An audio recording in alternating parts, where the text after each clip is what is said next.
what about your experience with brothers farming together? Because those brothers start, when they come back from ag college or whatever, they're joined at the hip, they're building this farm. Then all of a sudden, these brothers become 60 years old with 40-year-old children. And I have a thing that I've said for many years, cousins do not do business well together. Yeah. So what do you do when the siblings don't agree? Yeah, and that happens, quite often. So not so much the brothers don't agree, but a lot of times what I find is their kids and their kids' spouses. Yes. That's where there's, some interesting dynamics there, right? And that's where the conflicts start. I've seen more cases than not where they actually split the farm. Yes. Or I've seen cases where, the older brother just says, "You know what? I'm gonna retire and, You buy me out or something? buy me out." Let's call some family meetings to do some big blue sky thinking about what does everybody need? Because the other shout out I want to do when you mentioned the non-farm heirs, in my situation with my family of origin, my property brother, I call him, but he is also an insurance guy and a property developer. He and I were always wealthier than our parents. So the conversation was very different and said, "Hey, mom and dad, we don't expect anything from you as an inheritance at all. But again, we want you to live well and with dignity as you age." And so that's the other thing we have to be clear is that parents don't have the conversations one-on-one, Kevin. And I think Christmas time or the winter time is the perfect opportunity for people to say, "I'm just curious, Charlie. You're not farming. You've told us you're not going to farm. What is it that you expect from us, from our estate?" And he said, "Well, mom and dad, anything I get would be a bonus. But here's what most kids in Saskatchewan have told me back. Elaine, I just want my parents to have a decent life because they work so hard for so long, and mom's tired, dad's tired, and mom's not happy because she doesn't want to be here anymore." Yeah. Welcome to the Farm Family Harmony podcast. I'm Elaine Fraze, Farm Family Coach, here with another episode full of transition tips, tactics, and sometimes hard truths to get harmony on your farm.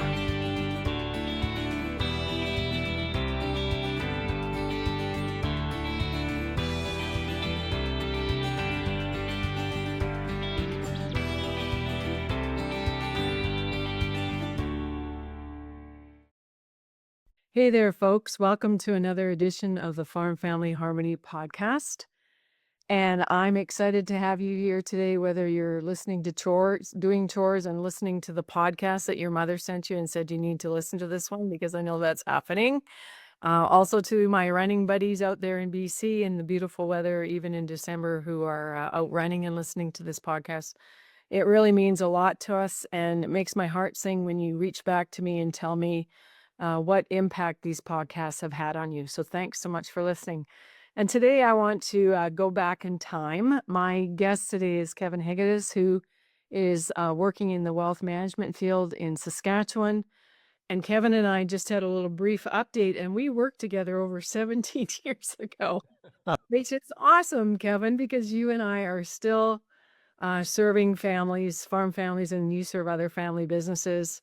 And it's just such a treat to have you here, because the reason I have invited you is the work you do around helping families come into alignment. So I've titled this podcast, "How to Align Vision with Siblings and Spouses When There's Lots of Disagreement." So Mhm. first of all, tell folks about the work you're doing now and who you work with.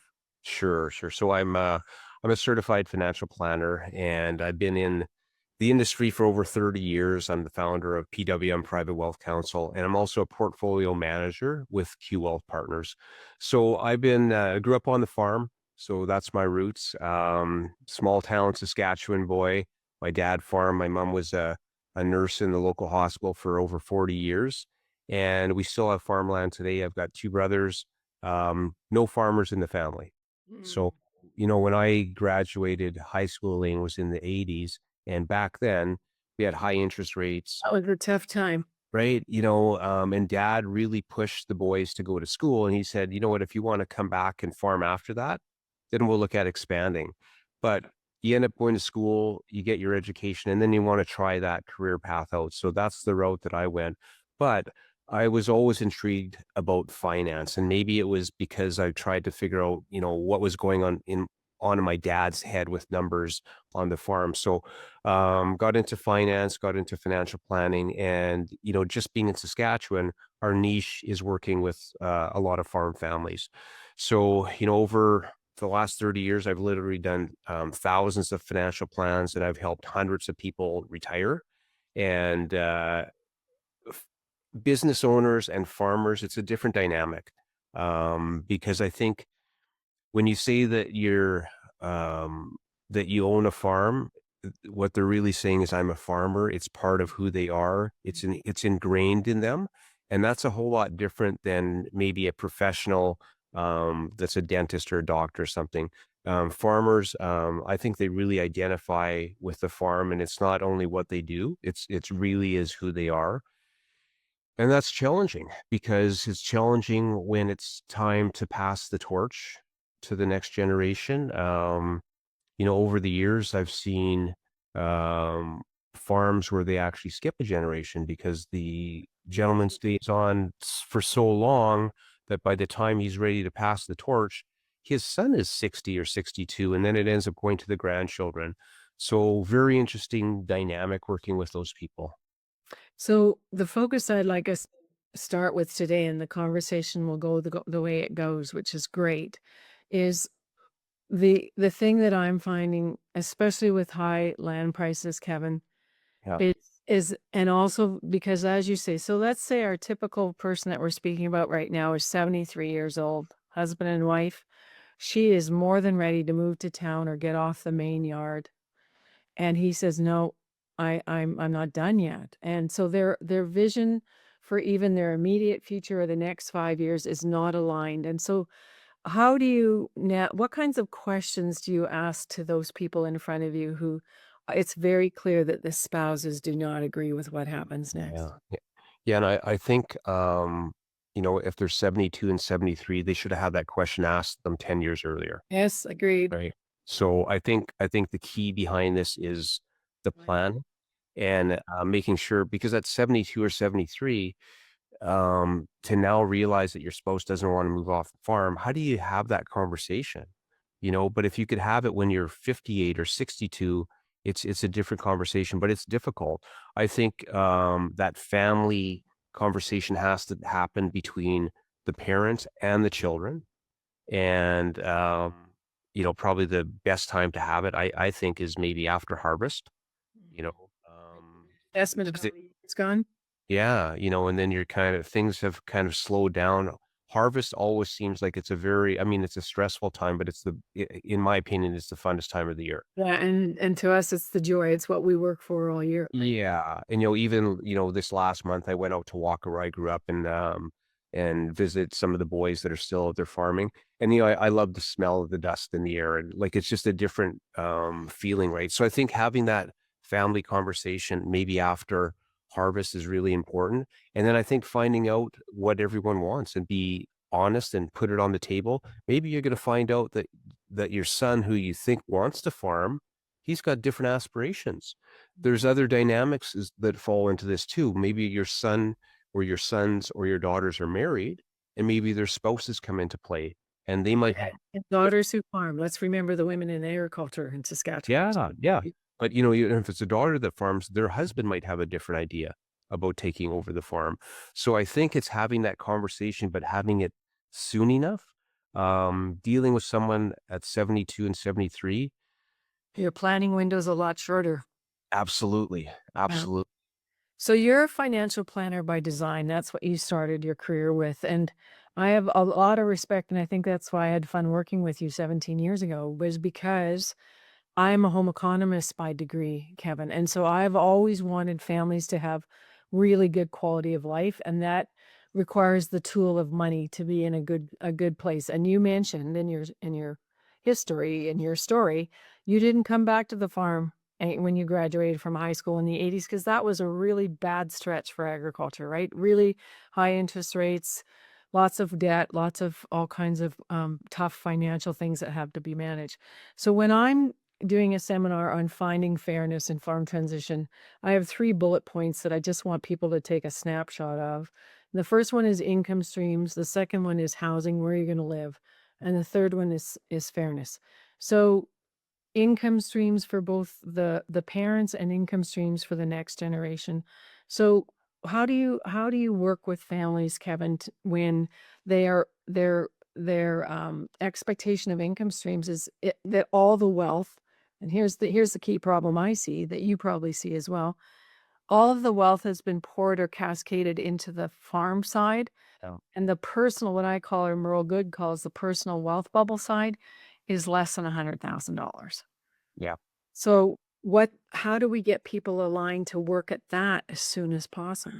Yeah. So I think you have to find, what they want to do. So when they retire, is the land going to go to the kids or is it going to get rented out? What I like to do is work out a few different scenarios, and I'll work out one where we rent the land. Okay. So the kids are taking over, they're going to rent the land. And then what this does, it's amazing the capital that gets freed up because most of those farmers, and if you look at your farm operation, most farmers today have a couple $1 million worth of equipment. Oh, yes. Just Right. when combine's $1 million. Right. So now we have the farm gets rented, but we've got, several millions of dollars of equipment that's going to get sold. You have to figure out, is there going to be recapture? We have to figure out the tax on that, but that's going to create a big chunk of wealth right there. The other thing to remember is in that last year of farming, we've got the inventory, but we rented the land out, so we don't have those expenses next year, right? So we might have, I'm just throwing out some numbers, but maybe we've got 700 or a million or $1.5 million worth of inventory to sell. Now all of a sudden that $100,000 that they have saved can actually be maybe $2 or $3 million. And that's a very realistic probability that that's going to happen with a lot of farmers. The dollar amount might be a little bit different, but there will be cash there. So then it boils down to how do we take that capital and turn that into an income stream for them so they can live the rest of their life in comfort. And, Can I have five or $600,000 to get a new house? well, yeah, so we got to think about that, right? And then the other thing to think about is everyone's living longer. What happens if we have to go into Assisted. assisted living, right? And, a big part of, in my opinion, having wealth and working as hard as we have our entire lives is to live those years with dignity. Right. And if you can afford to have maybe a nurse come into your home 2 or 3 times a week, and that allows you to stay in your own home for an extra 2 or 3 years, I think that's huge. Yeah. So that's Yeah. And so that's a good scenario. I mean, you're based out of the Saskatoon area. And I think Saskatchewan has close to 35,000 farm families. I'm not sure the exact stat right now, but there are a lot of farm families in Saskatchewan. So the scenario you just played out is we're going to rent out the land and sell the machinery. Most of the people I work with, Kevin, are never going to step back. So again, as you said earlier, farmer identity, I am what I do. So as long as I keep doing this, this is what I am. But if I stop farming or if I step back without actually leaving the farm, then what does it look like? And that's where I do a lot of coaching around conflict and visions not being the same. Because now we have a 43-year-old son or daughter who's feeling micromanaged by their 60-something father, and there's lots of boom going on, right? And lots of tension. So I just really think that the sweet spot that you hold as an advisor for farm families is working with hardcore data, working with what the numbers are, and then what the scenarios can look like. But I still want to get to the core issue of what I wanted to talk about today is you get a mom and a dad who want two totally different things. Have you ever seen the woman kind of just say, well, Charlie, you can stay here on the farm. This is where you're happy. I'm going to buy a house in town. Like, I've is seen the that happen? I've seen that exact scenario happen, Elaine. Absolutely. Where the wife, she moved off the farm and he stayed there, you know. And it can't be good on their relationship, I'm sure. 72 to be splitting up like that, right? Uh, but yeah, I've seen that exact same scenario happen. And Well, it's yeah, yeah, it's frustrating. I've seen it too. So it's not something that doesn't happen. The other thing, of course, too, is what I find with some of these older farm women is they don't realize how wealthy they are, Kevin. And I remember one woman in Saskatchewan who was so ticked when she found out she was worth $12 million. I know. He kept telling me we didn't have the money. And I'm just going, well, there's a thing about financial transparency that we need to beat the drum too. But what about your experience with brothers farming together? Because those brothers start, when they come back from ag college or whatever, they're joined at the hip, they're building this farm. Then all of a sudden, these brothers become 60 years old with 40-year-old children. And I have a thing that I've said for many years: cousins do not do business well together. Yeah. So, what do you do when the siblings don't agree? Yeah, and that happens, quite often. So not so much the brothers don't agree, but a lot of times what I find is their kids and their kids' spouses. Yes. That's where there's, some interesting dynamics there, right? And that's where the conflicts start. Um, I've seen more cases than not where they actually split the farm. Yes. Or I've seen cases where, the older brother just says, "You know what? I'm gonna retire and, Could buy me out or something? buy me out, buy Yeah. me out." Yeah. So and that's tough, right? Because now you got 60-year-old guys that have been farming together for, in a lot of cases, 40 years, more than 40 years. Good Lord, I was driving the tractor when I was 12 years old, Mhm. right? So yeah, it's another very tough dynamic. I don't know in farming, land prices have gotten so expensive and farms are just bigger and bigger.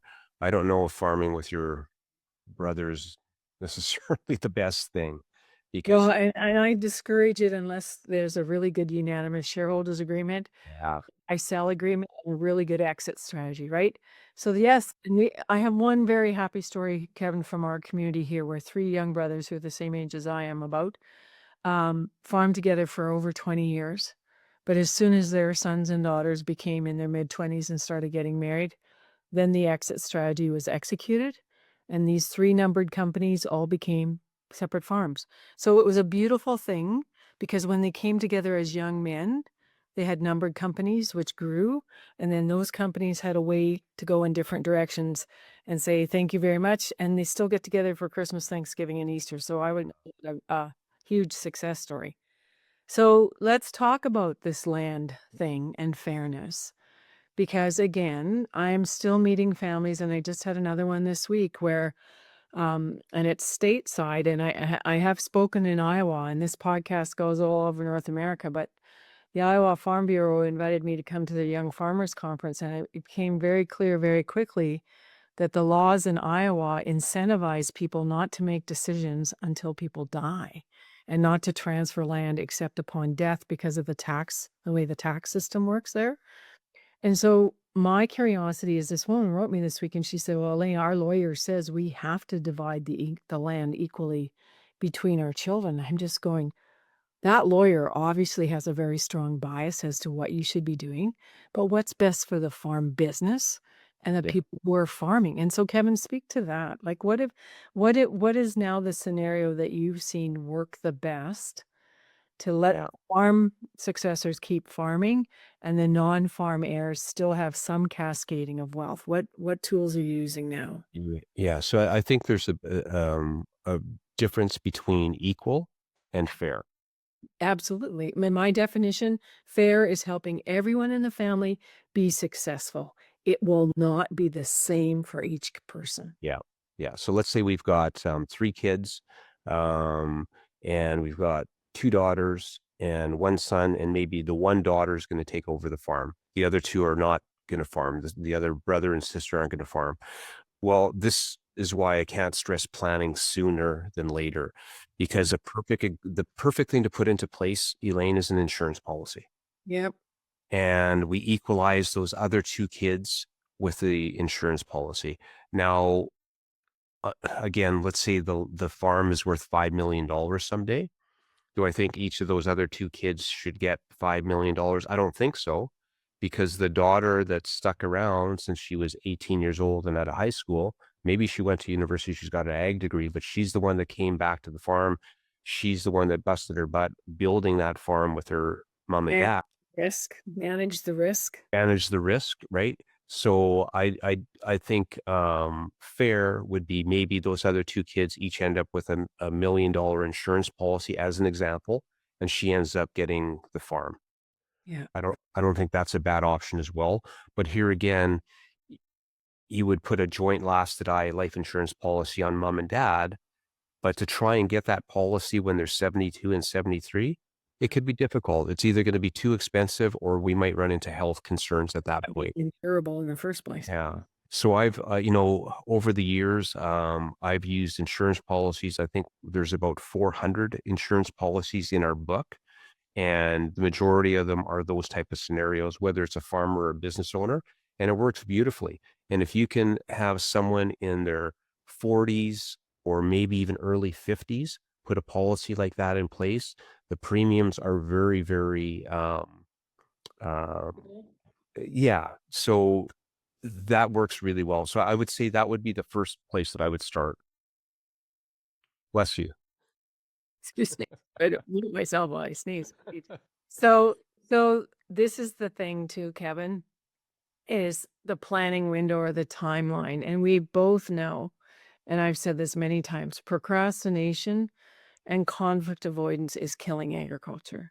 Because we can't just, and you said a good time to start talking about these things is after harvest. So this podcast is airing a couple of days before Christmas.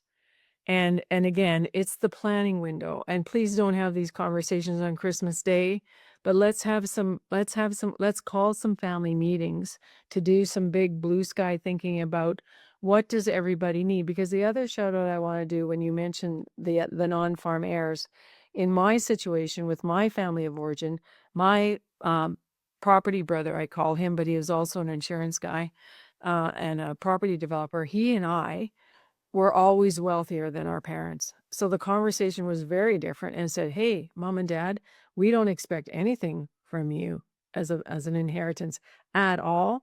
But again, we want you to live well and with dignity as you age." And so that's the other thing we have to be clear is that parents don't have the conversations one-on-one, Kevin. And I think Christmas time or the winter time is the perfect opportunity for people to say, "I'm just curious, Charlie. You're not farming. You've told us you're not going to farm. What is it that you expect from us, from our estate?" And he said, "Well, mom and dad, anything I get would be a bonus. But here's what most kids in Saskatchewan have told me back. Elaine, I just want my parents to have a decent life because they work so hard for so long, and mom's tired, dad's tired, and mom's not happy because she doesn't want to be here anymore." Yeah. Yeah. So, what kinds of tools, like even Kevin, things like you do with your portfolio management, how do you get farmers excited about tax-free savings accounts? What are you doing to build the personal wealth bubble that helps them be aligned that that's a good idea?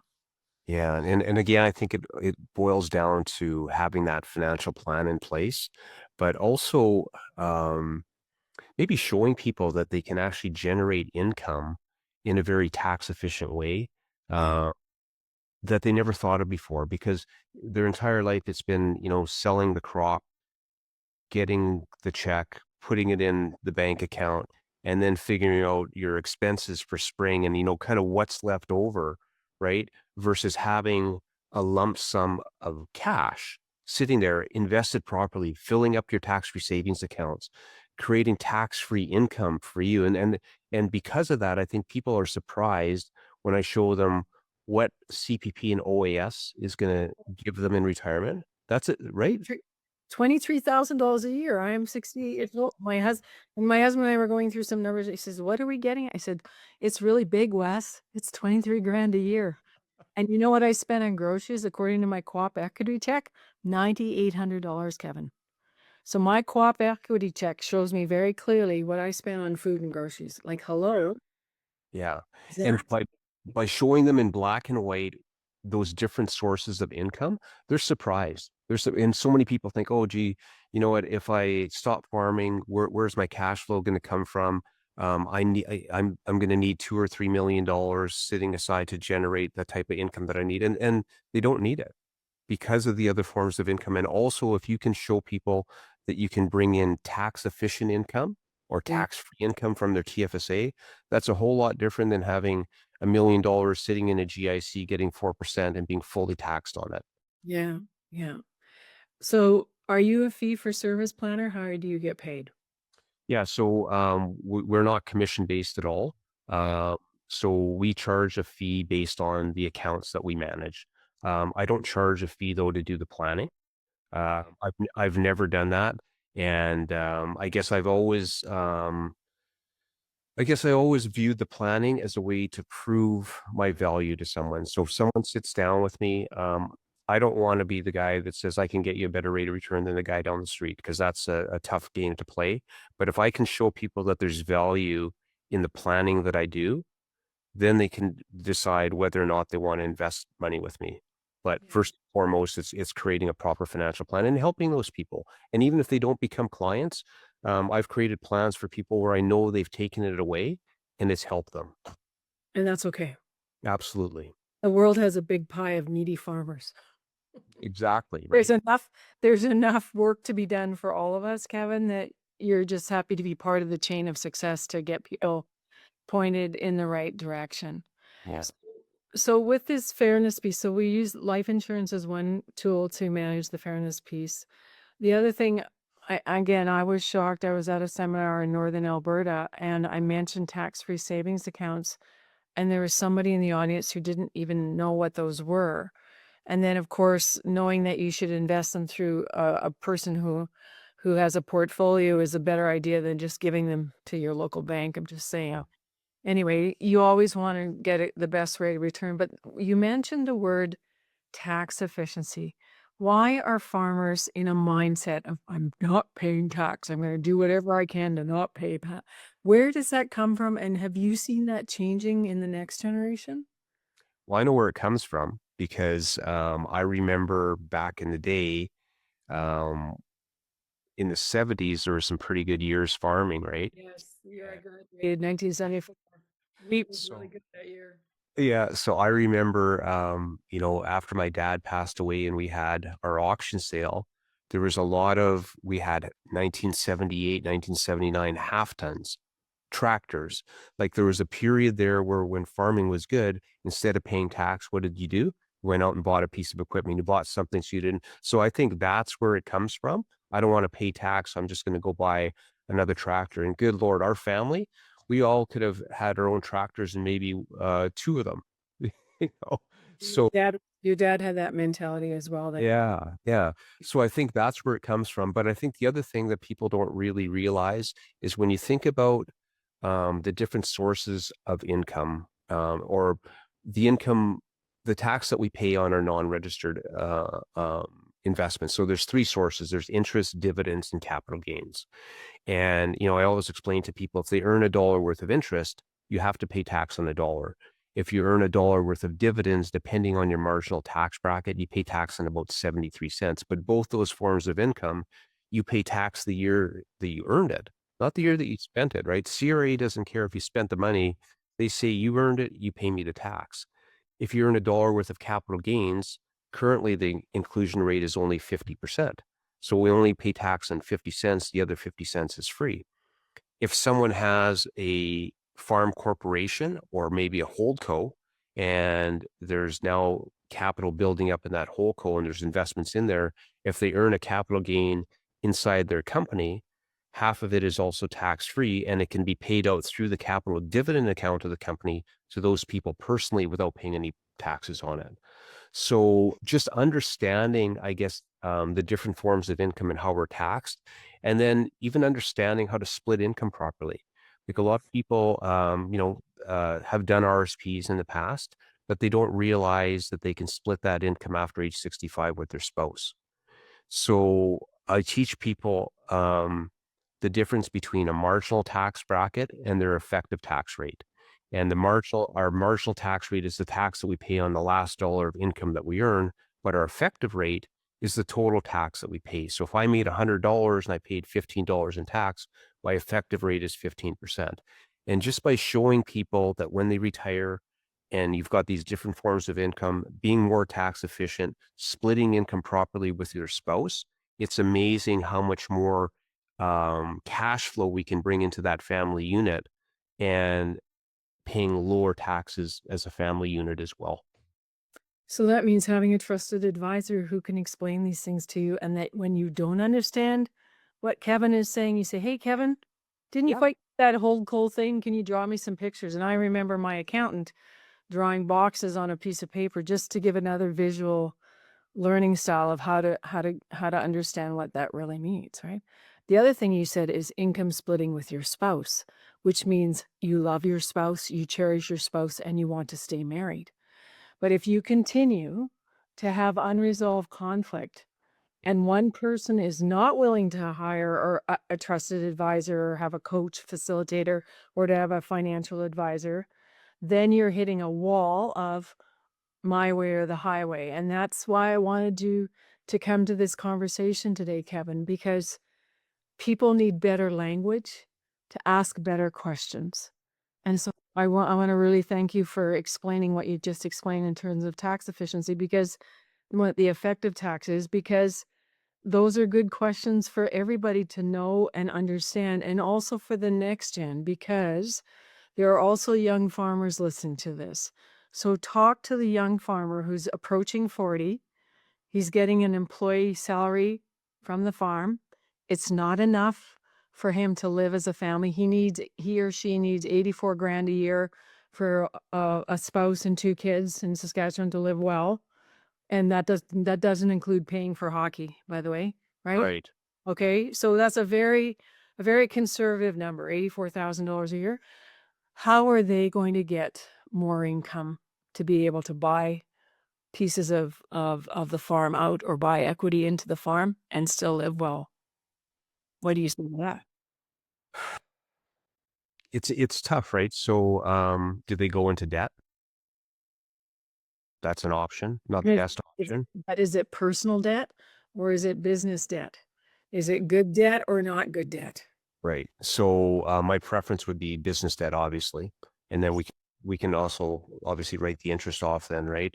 Um, but I still think, Elaine, it boils down to having those early conversations with people and just, I guess, the older farmer, making sure that they understand that, at some point, they either have to relinquish some of that control or it's gonna be they're forced to do it anyway, right? None of us are gonna be here forever. So how do we make sure that what we work so hard for goes, transfers to that next generation properly? Because I truly believe that we all want our kids to be more successful than we were, right? Well, hopefully, but I came across a case this week where they think that that's what's holding the transition back, is that dad is jealous or afraid that next gen's gonna do better. So that's not healthy emotionally, so let's Yeah. park that on the side and let's go with your story. Yeah. So I think, if you believe that, this should transfer to the next generation, you want it to do it as tax efficiently as possible, have the conversation, be willing to relinquish control. Maybe it's, once a year sitting around the table and setting out guidelines and having these open discussions. And, maybe when dad is 60, the question is on the table, when do you think you're going to retire, dad? You know what most people will say? Because Step back. Right. retire's a bit of a tricky word. I'm trying to help you with your Kev. Like, Right. I would Right. say, "Dad, when are you gonna step back? You're not pushing it to the farm, but we just know that your role is gonna change." So, yeah. Yeah. So it And I has think conversation. I think if you ask someone that, at 55 or 58 or 60, the answer would probably be closer to 65. I'm willing to step back at 65. If you ask someone that's 67 years old when they're going to step back, they might say never. Because Because it now, decided. exactly, right? Now it's too late. But if the conversation happens soon enough, then when dad is 64, you can say, "Hey, you know what? For all these years, we've been talking about you stepping back next year's the year, right?" Yeah, how are we gonna plan for that, Dad? Exactly. Exactly. And, as a father and as a business owner, if you and me were in business and we had that conversation for the last 8 years, well, it's pretty hard for me to say, well, Elaine, you know what? That what we've been saying for the last 8 years, I'm going to throw it out the window. It doesn't matter anymore. No, no, because it's been on the table every single year. So I think having those types of goals outlined and having the continuing conversation amongst the family members is just, I think it's Well, and it's also I remember this family from High River, Alberta, Kevin. It was a beautiful time. We were in a hotel in High River, Alberta, doing some coaching facilitation. But this farm family every year booked this hotel after harvest was all in the bin and done. And they used it as a celebration time. So they all got to the kids got to swim in the hot tub in the pool. yeah, yeah. And they got to talk about what worked and what didn't, but then they also got to share with the non-farming kids what the vision and the outlook for the farm was going forward. So the non-farm kids never felt like they didn't matter to the farm. That was how they had a way to celebrate what was working on the farm. And that was also an opportunity for the non-farm kids to say to their farming siblings, thank you for what you do. Thank you for taking care of mom and dad. And thank you for the risk that you are wired to manage because I could not do what you are now doing. And so there's this research from Dr. Nikki Gerard from way back, 1997, when she had a study called What Doesn't Kill You Makes You Stronger. It wasn't not a great title in my mind, but what she discovered over studying farm families for over 12 years was the ability to communicate. So that's what you're saying. Have a forum, and I think Boxing Day is a great day for that. You're all together, hopefully for Christmas, and say, you know what, we're going to have a celebratory meeting, but we're going to talk about what's gone on in the farm this year and what the future looks like. And keep us updated, folks, on what's happening in your life off the farm too, right? So it's a win-win for everybody. So there's communication, there's connection to community, and there's a celebration of this farm has given all of you kids an education. This farm has given all of you kids a down payment on your first house. This farm has given you your first vehicle. There's been lots of leg ups here, but now the business is evolving. And guess what? Mom and dad are aging. And Kevin, I really appreciate what you said too about people living longer.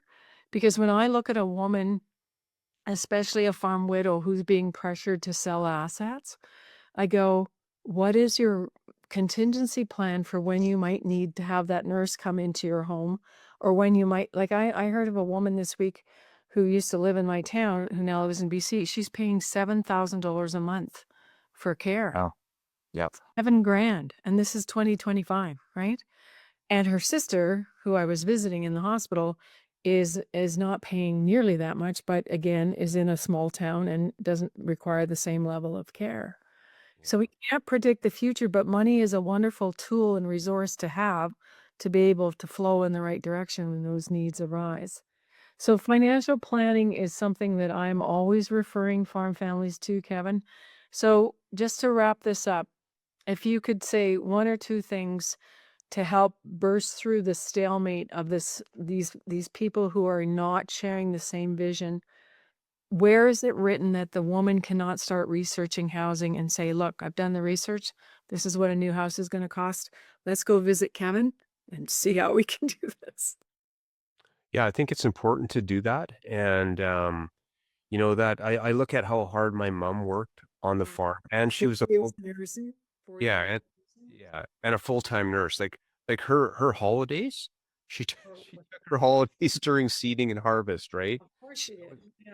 You know, and she contributed immensely to that farming operation. So I think the farming woman has every right to explore some of those options on her own, and maybe say to the husband, "Hey, you know what? It's my life too, and this is what I want, and I would love you to be part of it." But express that, it's not always just about the farm, the farm, the farm forever. Well, unfortunately, that's a mindset though too, Kevin, that is, I think, not well in agriculture, is the Yeah, farm has become a monster and it's always the value system is farm first. yeah. And And, Yeah, that's not That's helpful. that story that you shared about that family in High River, so I'm picturing them in that hotel room, and I think it's great that they do that and they rejoice when they have good years, but you know what? There's some bad years too, and now those non-farming children can see that, "Hey, you know what? Everyone had a tough year on the farm." So, they experience that, not just the fact that the price of land is now worth 5 or 6 or $700,000 a quarter, and they think everyone's getting rich because they own land. It's Well, all I being I on the think upside. I think the other story I have to tell that relates to the land is I was in a washroom somewhere in Red Deer with this woman, and she was in tears, and I said, "What's wrong?" She said, "Elaine, my brother got the farm, the whole shebang, like 10 million bucks, but he only lasted 5 years, and then he up and sold the whole thing." I said, "Whoa, you did not have a good lawyer," because there's a lawyer in Manitoba named Mona Brown, and she calls it the poison pill, Kevin. So there is fear from kids getting large amounts of wealth or cascading land to these kids, and that they up 5, 10, 15 years ago change and say, "Oh no, let's just cash out," and then they get all the value. Well, you can mitigate that with good legal documents, and things can be prorated back to all of the family. But you see, you won't know these things and you won't know these tools unless you know what advisors can do with for you and ask good questions, right? So what's the best way for people to find you? They can just go to, pwmprivatewealth.com.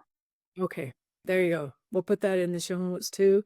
And I'm so excited for you and what's happening with your family. One child in university, one child almost ready to launch, and you're still happy to sit and plan and create solutions for people and give them the most success. So thank you so much, Kevin. And I want a big shout out to everybody in Saskatchewan. My mom was born. I was just reading my mom's legacy book, and she was born in a farmhouse near Redvers, and, so I do have Saskatchewan roots if that counts. Awesome, awesome. On this Thank you so podcast too. Yeah, it's great to reconnect again, and so folks, what do you need to do next? You need to think about who your financial planner is going to be, and you need to have that conversation this Christmas and this winter with your family and ask better questions and say, "I'm just curious. Dad and I are doing some planning. We're trying to figure out where our income stream is going to come as we age in place on this farm. I'm not sure how much longer I'm going to live in this house. Does anybody else want to live here? Where do you think we should live? And I'm also curious about what fairness means to you." So those are three key questions that I want you to ask, and have a nice time of snacking or whatever on Boxing Day or a couple of days after Christmas when you listen to this. And if this is in the middle of January and there's a blizzard somewhere and you're trying to pull calves, I just want you to know that you're never alone, and all you have to do is reach out. And you can find us at farmfamilycoach.com and just send us a message. So bye for now. Take care and be well and celebrate the good that's happening in your family. See you next time.